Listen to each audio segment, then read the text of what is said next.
As the iron ring of Allied sea power closes round Japan, big American naval units carry the fight ever nearer to the home islands of Nippon. Planes return to their carriers. Some of them come in the hard way.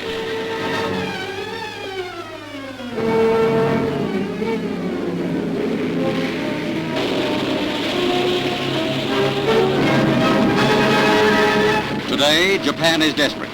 The American Pacific Fleet, backed by powerful British units, is taking fearful toll of enemy aircraft.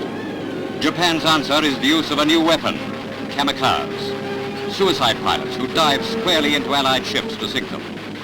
Japan's growing desperation is reflected in this fanatical sacrifice of pilots and aircraft in a crazy attempt to hold the Allies off. Jap newsreels in our hands take us inside Japan, revealing the story behind the Kamikaze. The Japanese, long trained to blind obedience and worship of the emperor, teach their children that ceremonial suicide is one of the greatest acts of which man is capable. Kamikaze pilots are men trained for death. Nearly all the suicide pilots are between 16 and 20 years old. Celebrations are held to honor them when their training is finished. Prayers are said, and they need them, for they're already as good as dead. The prettiest geisha girls entertain them. Their pictures appear in Japanese newspapers as national heroes. Garbed in ceremonial robes, their heads are shaved except for a small patch of hair. During their last few days of life, they walk solemnly through the streets.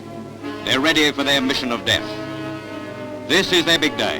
To cries of banzai, they prepare for their last flight, which may destroy an Allied ship. Many Kamikaze planes are small. They're launched from large aircraft and guided by a suicide pilot. He wears no parachute. He's locked in the cockpit. His plane is stripped of landing gear and detonates with a shattering explosion on contact. First pictures of these killer weapons come from Okinawa, scene of the bloodiest fighting yet in the Pacific. Called the Baka bomb, they're the Jap version of the Nazi V1. Over 2,000 pounds of explosive are packed into the nose. Now for the first time we show actual shots of these amazing kamikaze attacks, filmed at extreme peril.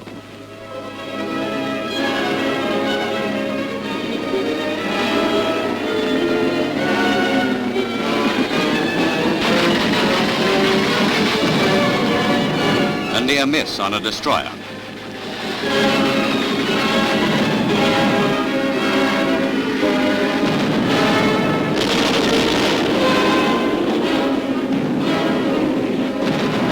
An aircraft carrier of the Essex class takes a direct hit.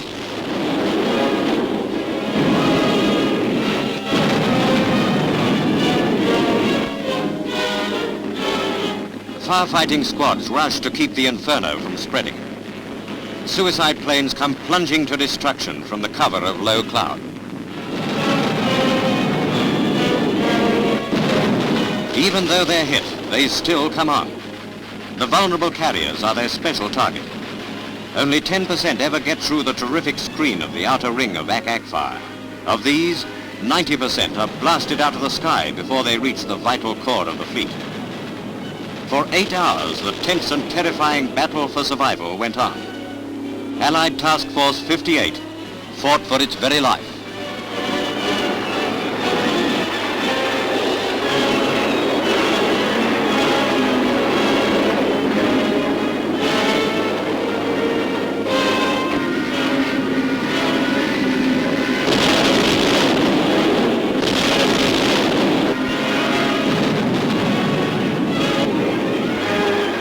Kamikaze is costly for the Japs. In 2 months, they lost more than 3,500 aircraft of all kinds.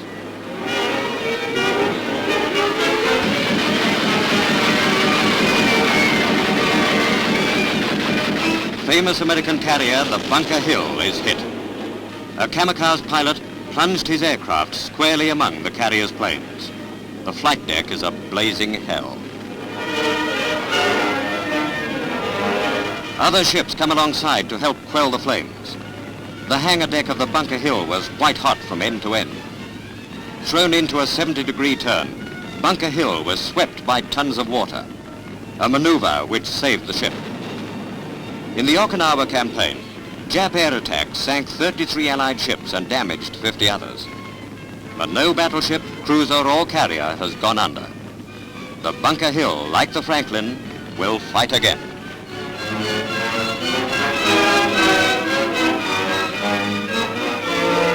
On another carrier, an American plane lands on and loses its emergency tank. It bursts into a raging inferno.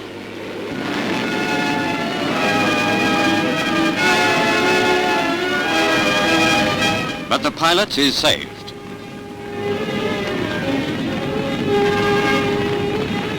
Another pilot is trapped in his blazing aircraft. His chance of survival is very, very thin.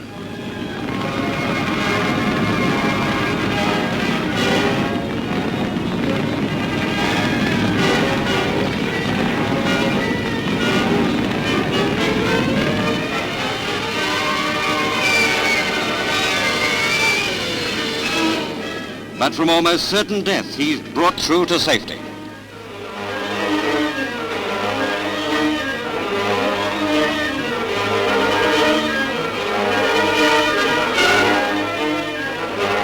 Aboard the Bunker Hill, flagship of Admiral Mitcher, several hundred men were killed. Suffering and death marks every island milestone on the road to Japan. In 2 months, Allied ships off Okinawa lost 4,000 dead and as many wounded. Among the heaviest naval casualties of the war.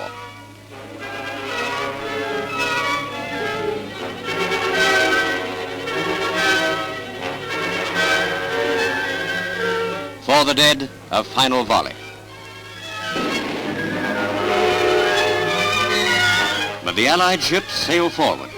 Neither Kamikaze nor any other form of hell in the Pacific can save doomed Japan.